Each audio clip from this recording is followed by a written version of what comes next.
Okay, President Ibrahim Traore, yeah, the president of Burkina Faso, the youngest leader in Africa, has once again declared a heavy war to the enemies of Burkina Faso. Something is happening, like something is currently happening in Burkina Faso.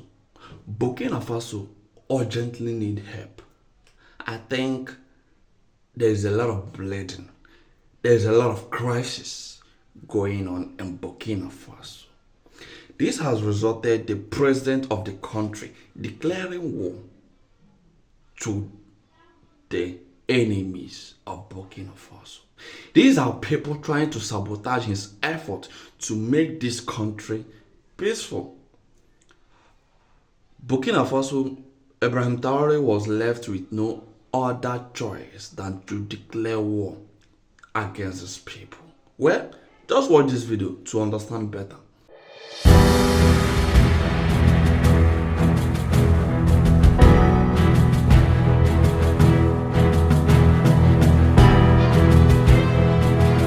Captain Ibrahim Traore has once again declared a heavy war against the enemies of Burkina Faso, especially those working so hard to sabotage his effort towards making Burkina Faso free from external control. But one may ask, who are those Ibrahim Traore is referring to? Who are those Ibrahim Traore is declaring war against?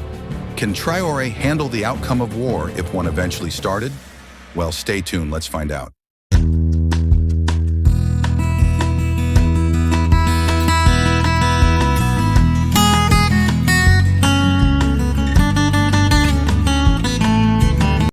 Captain Ibrahim Traore has taken over Burkina Faso after a coup on September 30th, 2022. He said the country's security was failing and needed his protection. Traore has promised to fight back against the enemy and those holding Burkina Faso down from moving forward. However, the coup has led to many big changes in the land. The transitional government and National Assembly are gone. Borders are closed and a curfew is in place. But why did this happen? And what's next for Burkina Faso? Traore's bold statement, "We will go to war," has the world watching. The recent coup in Burkina Faso raises questions. Is it part of a bigger trend in West Africa? Since 2008, US-trained officers have been involved in 9 coup attempts. The region faces a security crisis and a humanitarian disaster. The future is unclear, but one thing is sure: Captain Ibrahim Traore will stop at nothing towards fighting corruption and imperialism in Burkina Faso. In one of his interviews, Captain Ibrahim Traore stated that he will bend at nothing towards making sure that Burkina Faso is free from French colony and external control. Even if it involves waging war against the enemies, he is definitely ready for that. The political scene in Burkina Faso has seen a sudden change over the years. On September 30th, 2022, over a dozen soldiers took control of the state television. They announced the removal of President Lieutenant Colonel Paul-Henri Sandaogo Damiba, who had been in office for 9 months. Captain Ibrahim Traore led the coup. He set a curfew from 9 p.m. to 5 a.m. and closed the borders. The transitional government and National Assembly were dissolved. Traore promised to respect international laws and asked citizens to stay calm. Yet the capital, Ouagadougou, is still experiencing gunfire. This coup adds to the growing unrest in West Africa, especially in Burkina Faso. The country faces a severe security crisis and threats from jihadists. This is the second coup in Burkina Faso in a year, making the political and humanitarian situation even more fragile. The violence in Burkina Faso has caused thousands of deaths and displaced over 2 million people. This latest coup could make the situation even worse. The international community is watching closely, and the Economic Community of West African States, ECOWAS, might impose sanctions on the military junta. But one may ask, who is Ibrahim Traore, and why does he command so much authority in Burkina Faso? Here's a quick one. Captain Ibrahim Traore became Burkina Faso's new military leader after the second coup in less than 9 months. He said the coup was needed to improve security in the country. Traore stressed that the goal was to protect Burkina Faso and its people, not to gain power. Traore was born on March 14, 1988, and is now 36 years old. He is the youngest state leader in the world, And not just the youngest leader in the world, but also the most fearless president Africa has even had, who is ready to fight those keeping Burkina Faso in bondage, even if it requires his last blood. Traore joined the army of Burkina Faso in 2009 and was promoted to lieutenant in 2014 and captain in 2020. His rise to power is a significant event, making him the youngest president in Burkina Faso's history. The fight against violence from rebel fighters allied with Al-Qaeda and ISIS, is Traore's main focus. Burkina Faso has been fighting this crisis since 2015. It has led to hundreds of deaths and over 2 million displaced people. Traore is worried about the tough living conditions in rural areas and has proposed solutions to improve security and development. The military junta in Burkina Faso extended Traore's presidency for another 5 years on May 25, 2024. This move solidifies his role as the country's leader. Under his leadership, the mining sector in Burkina Faso has seen major developments. These include the construction of the country's first gold refinery and the opening of a mine tailings treatment plant. These projects aim to improve resource recovery and environmental practices. "We will go to war," Ibrahim Traore declares. Captain Ibrahim Traore, Burkina Faso's new military leader, made a bold statement. He said, "The fight we are engaged in is not about power." Traore took over the country recently and wants to protect the people from misery and underdevelopment. He was upset with the old leaders for not solving the country's problems. Traore plans to go to war to make life better for Burkina Faso's citizens. At just 34, he aims to follow Thomas Sankora's legacy and strengthen ties with Russia. Traore named Apollinaire Joachim Kielem de Tambela, a Sankara follower, as the new prime minister. This move shows his dedication to socialism and Pan-Africanism. With French troops leaving and ties with Moscow growing, Burkina Faso's future looks different. The people of Burkina Faso face a tough security crisis and humanitarian disaster. The world is watching to see how Traore's actions will play out. The country's stability and future depend on it, with the international community calling for a return to civilian rule. The fall of Lieutenant Colonel Paul-Henri Sandaogo Damiba's regime. In September 2022, Captain Ibrahim Traore led a military coup in Burkina Faso. He removed Lieutenant Colonel Paul-Henri Sandaogo Damiba from power. Damiba had been in charge for just a year, trying to stop the violence but failing. The coup happened when Damiba was away at the United Nations General Assembly. He tried to save his position by asking for calm and avoiding war. But the military saw it as an internal crisis, showing deep divisions. After the coup, Traore quickly set up a new government. He held a 2-day forum to choose him as the transitional president. The new government has a prime minister and up to 25 ministers, including 3 military officers. The coup has made Burkina Faso's security and humanitarian situation worse. It led to 1,500 violent events and 3,800 deaths in 2022. About 2 million people were displaced out of 22 million. The country's economy is also suffering, with 40% of people living in poverty. Burkina Faso's problems are part of a bigger issue in West Africa. Countries like Mali and Niger face similar security challenges. The international community is watching, with France and others trying to help. Burkina Faso is also facing a rapid growing Islamic insurgency. This has led to thousands of deaths and over 2 million displaced. The failure to stop this violence played a big role in the recent military coups. A recent attack on a supply convoy in Soum province killed 11 soldiers and left 50 civilians missing. This attack shows the ongoing security challenges. It likely contributed to the latest coup. The country's efforts to fight terrorism have been tough. Militant groups like JNIM and ISSP have grown strong in the tri-border area of Mali, Niger, and Burkina Faso. They have support from the community and France's pullout from Mali. The Burkina Faso military has also been accused of killing civilians. This has made people lose trust in the military and the region's security. The security crisis in Burkina Faso affects the whole region. Jihadist activities have hurt the fragile democracies in West Africa. Support for democracy has dropped from 80% in 2015 to about 50% in 2022. The international community has tried to help, with ECOWAS sanctions and the US stopping security aid. But these efforts haven't solved the conflict yet. The situation keeps getting worse, with nearly 44% of the population in extreme poverty. The political instability and the jihadist threat are big challenges for the region's future. To fix this, we need a detailed plan that tackles the conflict's roots and helps local communities. International community response and ECOWAS sanctions.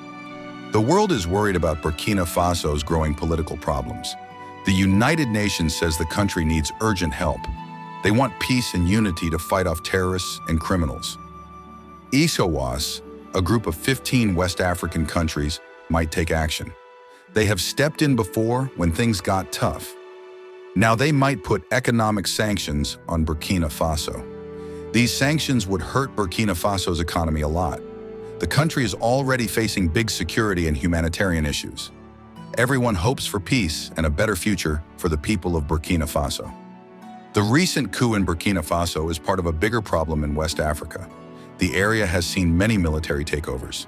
This has raised big worries about the health of democratic systems. Mali, for example, had 2 coups in a short time. The second one happened just 9 months after the first. This shows a worrying trend. This trend of unrest and instability in West Africa has big effects on security and fighting terrorism.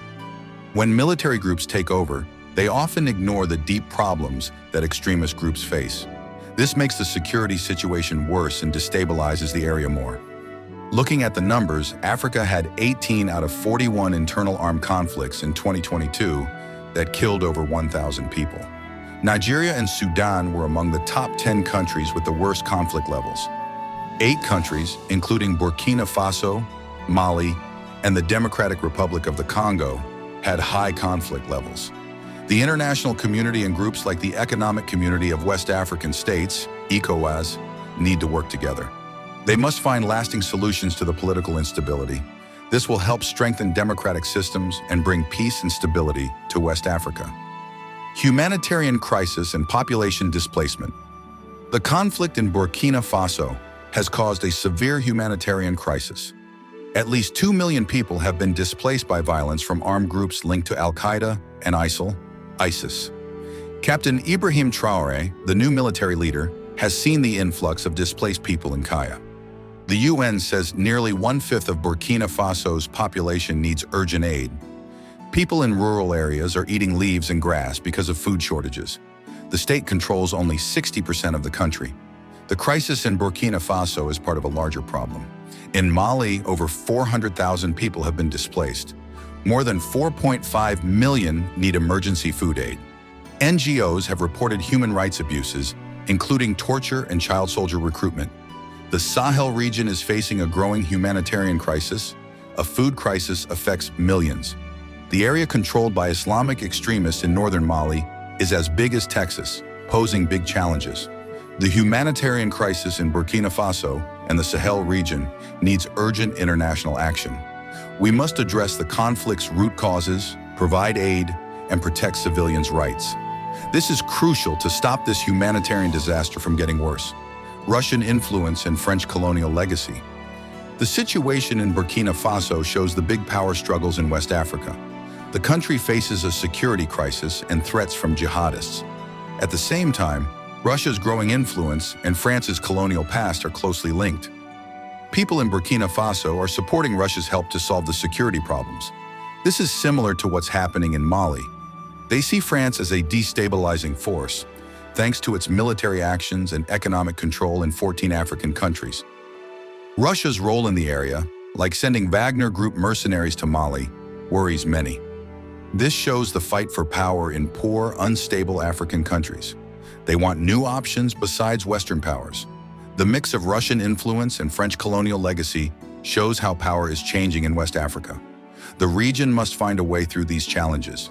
It needs careful diplomacy and solving the security, economic, and political problems that cause instability. Path forward: transition to civilian rule. After the military takeover in Burkina Faso, the future is unclear. Captain Ibrahim Traore, the new leader, wants to hold a national forum. This forum will choose a new president, showing the military's commitment to not stay in power forever. The coup leaders also plan to create a new transitional constitution. They aim to pick a leader, whether civilian or military, to guide the country. This is crucial during this challenging time. But the repeated military takeovers have made many worry.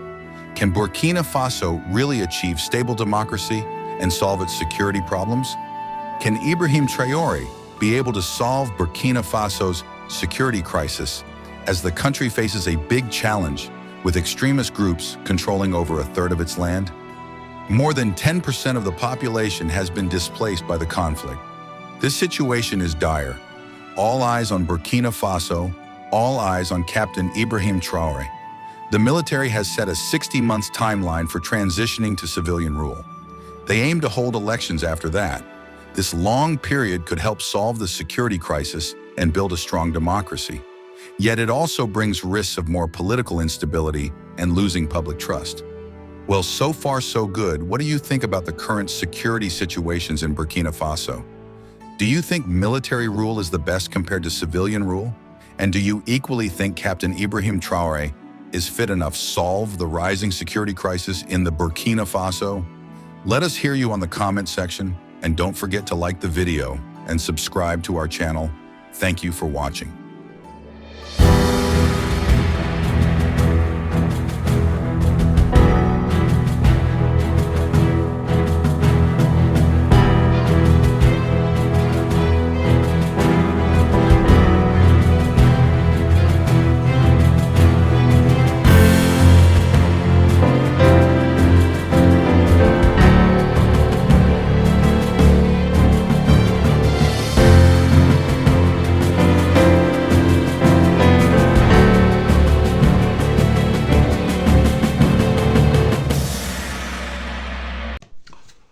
Someone asked, is declaring war the best solution to solve the crisis, the security crisis happening in Burkina Faso?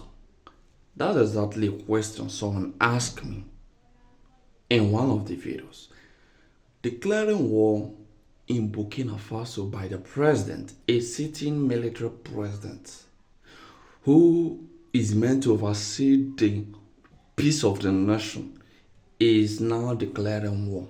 Now, will that solve the problem of Burkina Faso? That's a question someone was asking me.